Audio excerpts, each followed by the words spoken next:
On today's show, expectations for new Cavs head coach Kenny Atkinson and why I don't think Dan Gilbert being involved in this hire is a big deal the way that some people make it out to be. That's on today's Locked On Cavs.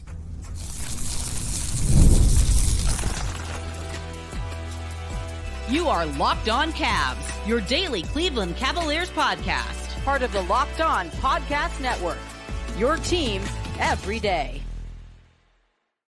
Thanks for making Locked On Cavs your first listen every day. You can find the show wherever you get your podcasts. Be sure to leave us a 5-star review, Apple, Spotify, everywhere else. You can also watch the show every day, the Locked On Cavs YouTube channel. If you're watching the show right now, give us a thumbs up. Make sure you are subscribed to Locked On Cavs on YouTube, part of the Locked On Podcast Network. Today's show is brought to you by FanDuel. Make every moment matter. As playoffs wind down, the sports stop sporting like we want them to, but this summer, FanDuel is hooking up all customers with a boost or a bonus daily. That's right. There's something for everyone, every day, all summer long. Visit FanDuel.com/lockedon to get started. So the big news yesterday is that the Cavs are hiring Kenny Atkinson as the next head coach. Atkinson, of course, replaces JB Bickerstaff, who was here for a handful of years in Cleveland. Kenny Atkinson does have head coaching experience. He was the head coach of the Brooklyn Nets for just under 4 seasons from 2016 to 2020. And then since then, he has been an assistant with the LA Clippers. And of course, most recently for the last 3 seasons, with the Golden State Warriors, where he won a championship as a lead assistant to Steve Kerr. So the things that I expect from this hire for the Cavaliers and out of Kenny Atkinson, I've got a list of them that I want to go through here. But the thing that I think we are going to see change, and it's going to be the most noticeable change that we see, is how the offense works. Now, the Nets weren't exactly a top of the NBA offense when Atkinson was there. I don't think that is a Kenny Atkinson thing. I think part of that was what the personnel was like in Brooklyn. Because if you look at those Nets teams, I think that Kenny got pretty close to the most out of those groups. That those groups were right around their ceiling while he was the coach. They just weren't very talented. Like, there were some nice players. You know, D'Angelo Russell made an all-star team. Karis LeVert, when he was healthy, was a good player. Jarrett Allen, of course, who we know very well, started to develop there, but he was a younger guy and certainly was not what he has turned into here in Cleveland. He was a nice player, but not the all-star caliber big guy that we think of as a member of the Cavs. But the thing that the Nets did pretty consistently under Atkinson, and I don't know how married he is to playing this way. This will certainly be something that I'm very interested in asking him when he's introduced to the media, whenever that is. But the Nets were a team that was consistently in the top 10 in the NBA in pace. They were a team that, they weren't the 7 seconds or less Suns, but they played pretty quick. And part of that can be at times when a team isn't as talented as other teams, that is something that can be used in the NBA as a little bit of a gimmick to juice up numbers, to make the team more competitive. If maybe they're not all that great offensively, they're going to look for some of that low-hanging fruit by just getting out in transition. And some nights, you can just beat the opponent down the floor. You can just win that race. And that is how you can find a way. When you're winning 28 games in the season, as the Nets were, or 20 games in the season as they were even, you have to find ways. And that might be one of the ways. Or considering that when the Nets got good, that was still part of their DNA. They were still a top third of the league team in pace. That could be part of Atkinson's DNA as a coach. Now, the Cavs, I think right now have some roster issues that might prevent them from playing quite that fast. But if you look at Atkinson's 4 years, they were a top 10 team in pace in 3 of those 4 years. The 4th year, they were 11th. So it's not like they just had a random outlier year where they were 20th in pace. They were top 11 in the NBA in pace in each of the 4 seasons that Atkinson was the head coach there. That is something that I'm very much interested in seeing the Cavs do next year. I don't know how possible it is by playing 2 big guys as often as the Cavs do. It can be difficult for those guys to get up and down the floor and to win the race against the opponent trying to play faster, that can be a challenge. That's not the entire reason why, but that's part of the reason why the Cavs have been one of the slower paced teams in basketball over the last several years, because when you're big, it's hard to move up and down the floor. It's hard to play super quick. Part of it, I do think, was how JB Bickerstaff wanted to play, the philosophy that he had. But that is something that I think is very much worth noting as we dive into what we should expect out of a Kenny Atkinson-led basketball team. The other thing that stands out to me is what D'Angelo Russell did in his 2017 season, where Russell was an all-star. He averaged just over 21 points a game, shot just under 37% from three. And I think D'Angelo Russell is a fine basketball player, but I think that is the best he's ever been. And I think Kenny Atkinson deserves some credit for getting that out of him. And the way that I translate that to the Cavs is that if he got that out of a young D'Angelo Russell, who, to be fair, isn't the D'Angelo Russell of right now. I think that player has changed in a number of different ways, some good, some bad. I think Darius Garland is better than that version of D'Angelo Russell. Now, that being said, I'm not 100% certain Darius Garland is going to be on this basketball team when the season opens up in October. That is something that I think is subject to change. I do.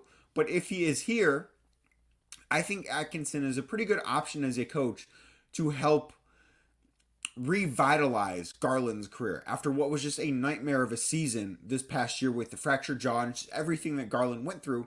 He needs a bounce back season. I think Kenny Atkinson can be someone that really does help to get him back on the right track and get him back playing at an all-star level. I also do think that Atkinson's a pretty good option to get the two guard lineup to work. I've got questions about the two big lineup. I think that is interesting. I will talk about that coming up in a second. But I do think that Atkinson, if there's a coach that can find a way to make all this stuff work, I do have a lot of faith in Kenny Atkinson being that guy. I do. The other thing that I think gets overlooked a little bit with Brooklyn when he was the coach is they weren't a bad defensive team. They weren't what the Cavs are. They weren't a suffocating team that could defend the rim and defend the three-point line and just do everything that the Cavs have done so well. But they were a pretty average defensive team with a roster that wasn't filled with great defenders. Jarrett Allen was a good defender then. I think he's a better defender now, and I don't think you're going to find a lot of people that disagree with me there. He was someone that was a really good rim defender, would get dunked on a lot. The same way now he'll get dunked on because he's going to try and protect that rim, and that's a side effect of being a really good rim defender, sometimes getting dunked on. But I think that this Cavs team is better suited to be a good defensive team. So I actually have a little bit more faith in who Kenny Atkinson is as a defensive coach, as someone who can control a defense, than I did, I don't know, a week or so ago as I've looked more into this. That's something that I think I feel better about with the Cavs, with this hire. That's something I feel just a little bit better about. The other thing that stood out to me as I went back and looked at some of the underlying numbers for the Nets under Atkinson, his teams were always teams that were more than willing to take a ton of three-pointers. The 4 years that Atkinson was the head coach of the Brooklyn Nets, Brooklyn ranked 4th, 2nd, 5th, and 5th in three-point attempts. That is an area where the Cavs absolutely can improve. I think that getting Darius Garland to shoot more three-pointers is a big key for getting the most out of him. I think this roster is also suited to have that type of output to where they can be a top of the league type team in three-point attempts. I don't know how many Evan Mobley's going to take. We know Donovan Mitchell's going to take a lot. I think more playing time is in the future of Sam Merrill. Max Strus certainly is someone that's going to fire away. If Isaac Okoro is on this basketball team, and as of now I expect him to be, as he's a restricted free agent, getting him to up his volume a little bit more, I think that the ingredients for this Cavs team to be a top 5 team in three-point attempts next season, absolutely ingredients that they have in their cupboard right now. I think that that is something that is very attainable. And of course, you have to make those shots. If you're taking 43, 44, 45 three-pointers a game, but they're not good shots, what good does it do you? Not very much. but I think that they will be able to get good 3-point looks considering who is creating for them. And I think that is part of the puzzle. But one of the things that is the biggest priority for Kenny Atkinson is developing Evan Mobley. That needs to be on the court one of the biggest priorities that the Cavs have and that Atkinson has. This team has its floor raised by Donovan Mitchell, but at the end of this era, we will judge how successful this era of Cavaliers basketball is by how good Evan Mobley becomes. Donovan Mitchell is going to continue to be great. I don't think there's much room for debate there. But if Evan Mobley becomes great, I think that the Cavs go from a really good team to a team that can be a championship contender. If Evan Mobley stays what he is, they're going to be a really good team. But I don't see how they're going to compete for championships. They need Evan Mobley to take a big step forward. Kenny Atkinson getting that out of him is arguably the most important thing and going to be the most telling thing as far as his tenure as head coach of the Cavaliers goes. This question that we've answered now, as far as who the head coach of the Cavs is just the first question of the offseason to be answered. Next up, we know Donovan Mitchell contract extension. That's on the table. We're waiting to find out about that. That's a very big question. I think that's the one that gets answered next. I would expect we're going to hear a little bit more about that in the coming days. I think if you're reading between the lines too, the way a lot of the stuff is being reported, you should feel pretty good about Donovan signing that contract extension and staying in Cleveland. I think you should feel pretty good about that. I do. The other questions we have still, the core four going to stay together. If not, who's going to be traded? Are you going to trade just one of them? Are you going to trade Darius Garland and Jarrett Allen? Because if there are two people that get moved out of that group, I think it's those two. What's the rest of this offseason look like? There's still so much to find out. But question number one was answered on Monday as Kenny Atkinson's the new head coach of the Cleveland Cavaliers. Part of the reason Kenny got hired was because of Dan Gilbert. I don't think that's all that bad. I'll tell you why next, right here on Locked On Cavs. Today's show is brought to you by FanDuel. I love sports. I love watching sports. I love everything about sports. Right now, not the strongest time in the sports calendar. It's just not. The NBA is over. The NHL wrapped up last night. The WNBA going on. Major League Baseball going on. But the Olympics still aren't here yet. There's a lot of stuff you can still find ways to place a wager on. And FanDuel is that way to do it. They've got everything that you could possibly want. And this summer, FanDuel is hooking up all customers with a boost or bonus daily. That's right. Something for everyone every day, all summer long. Right now, one of the things I love, and I've told you guys about it on the last two shows, if you're listening every day to Locked On Cavs, you know exactly what I'm going to say next. The Cleveland Guardians. Yeah. I've got a great feeling about this team. I really do. Big win last night to start off their road trip in Baltimore with a 3-2 victory.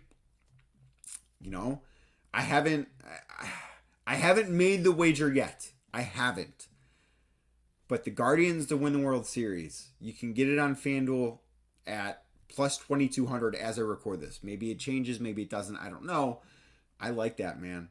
Maybe this is finally the year. Nothing would make me happier. Maybe this is finally the year. So head on over at FanDuel.com/lockedon. That's FanDuel.com/lockedon, LOCKEDON, and start making the most out of your summer. FanDuel, the official sports betting partner of Major League Baseball.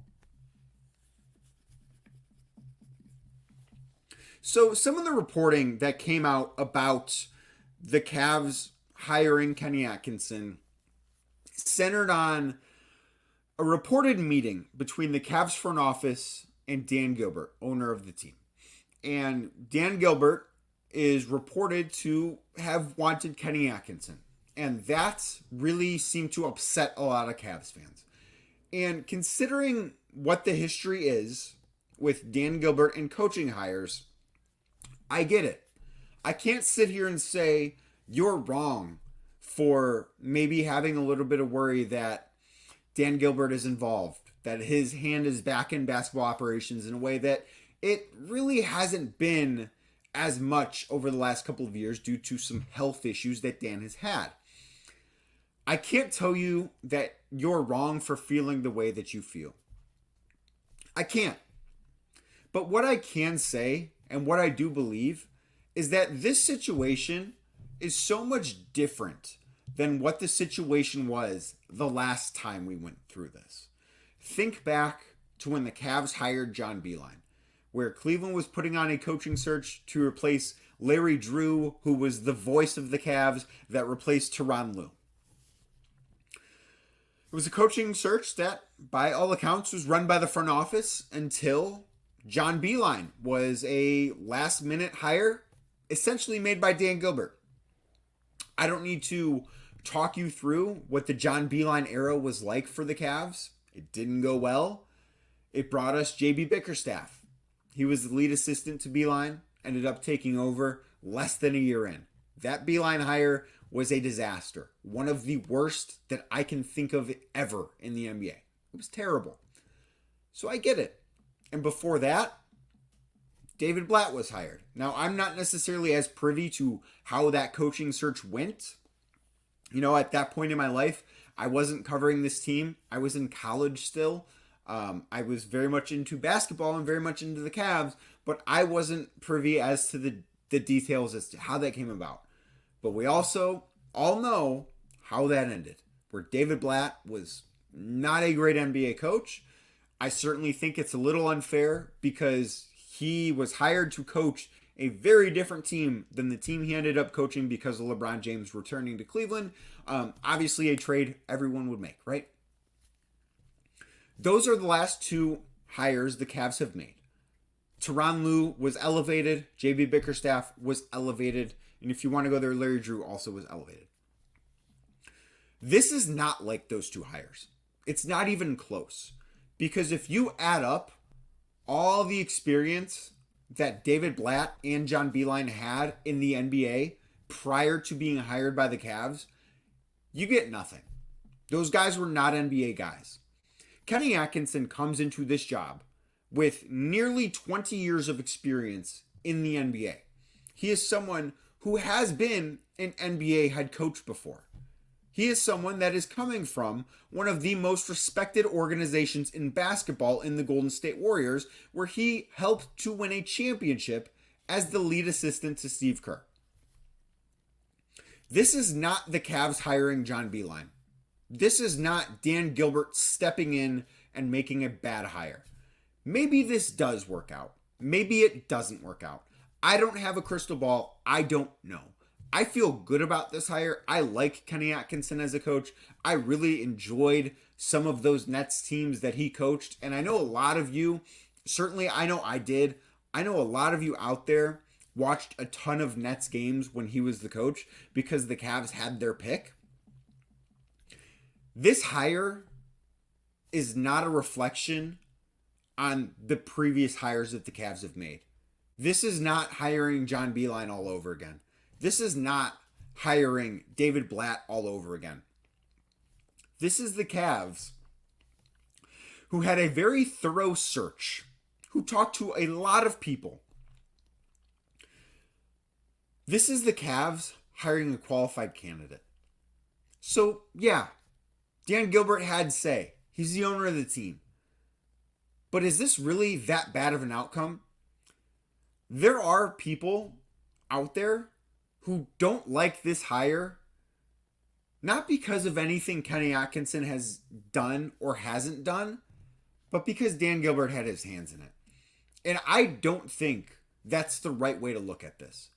If this were an out of left field hire that didn't make sense, that was a mystery candidate, that no one expected to get the job, the way John Beilein was when he was hired by the Cavs, I'd be with you. But that's not what this is. It's not even close to what this is. This is, for the Cavs, I think a really good hire. I think Kenny Atkinson is a good head coach. I think he is someone that has been selective with where he has worked.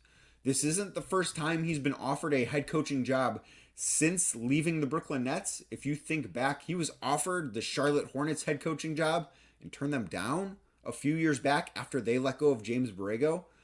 This is someone that I think is ready to be part of a winning opportunity as a head coach. And I think this is so different from both of the previous head coaching hires that the Cavs have made. Again, not counting the elevations of Tyronn Lue and JB Bickerstaff. If you want to be upset because Dan Gilbert was involved, fine. I can't tell you to feel a certain way. All I can tell you is that this situation is much different than either of those two situations were. Much different. They're not the same, and I don't think that this is worth being super upset about because Dan Gilbert had a say in it. I truly don't. The one rumor across the NBA that seems to be catching quite a bit of buzz, Paul George. Could the Cavs get involved there? We talk about it next right here on Locked On Cavs.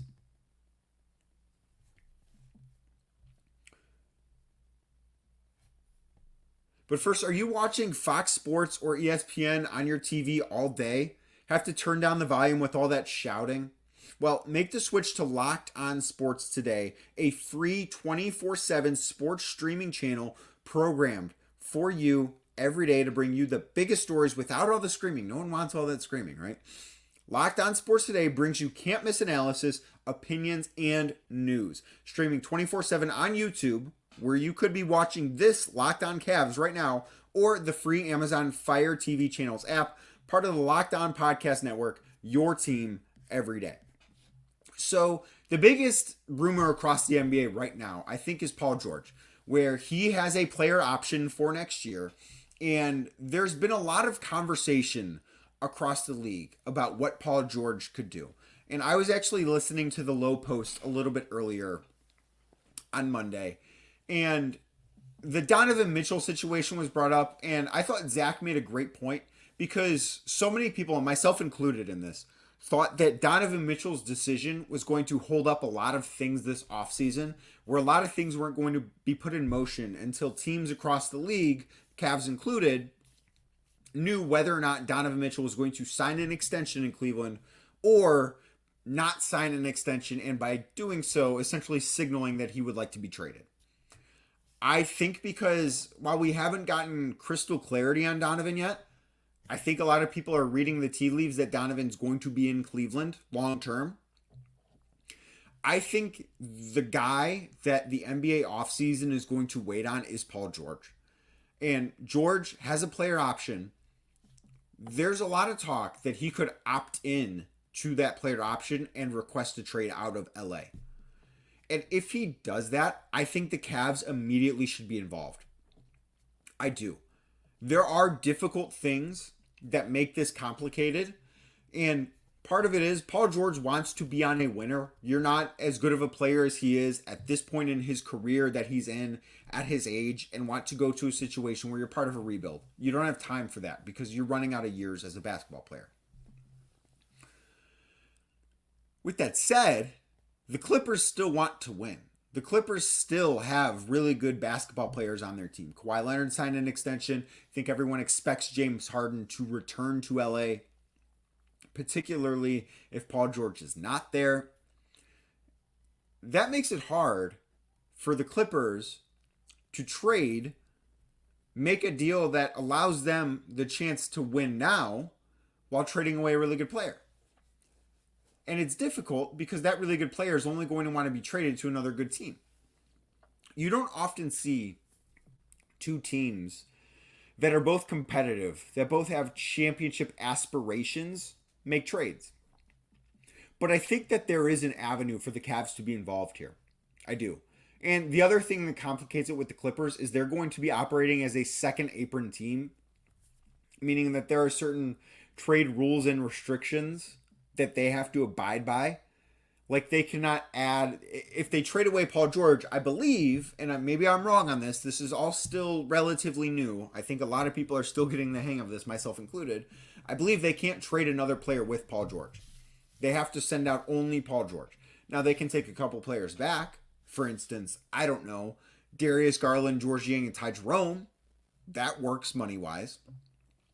but they can't trade Paul George and another player from their roster. That complicates it a little bit. But that package I just threw out there, I don't think the Clippers would say yes to that, but I do wonder if there's something that is centered on Darius Garland that could make this work, that could bring Paul George to Cleveland. Because if he's made available, if he is going to be on the trade market this offseason, he should be the top target for the Cavaliers. If you add Paul George to this roster, to this starting lineup, and you still have Donovan Mitchell, you still have Evan Mobley, if that group is all healthy, and that's a big if, considering a lot of injury histories, this is a team that I think could have legitimate championship aspirations. And if the Cavs have a move in their back pocket or up their sleeve, whatever term you want to use, that can make that a reality, it's one they should make. Thank you for making Locked On Cavs your first listen every day. Very much appreciated. Yesterday was such a big day on the YouTube channel, on the podcast feed. Thank you guys so much for tuning in. We'll be back going to talk with a Brooklyn Nets expert about Kenny Atkinson coming up. Also, we've got some NBA draft stuff. Planning on going live Wednesday night after the Cavs make their selection in the first round. If they do make a selection, hey, trades are always certainly something that can be part of the equation on draft night, as we all know. But I will be live on YouTube that night, so come hang out. Super excited for it, looking forward to it. But again, thank you for making Locked On Cavs your first listen every day, part of the Locked On Podcast Network. I'm Dan Cunningham, and I will talk to you tomorrow.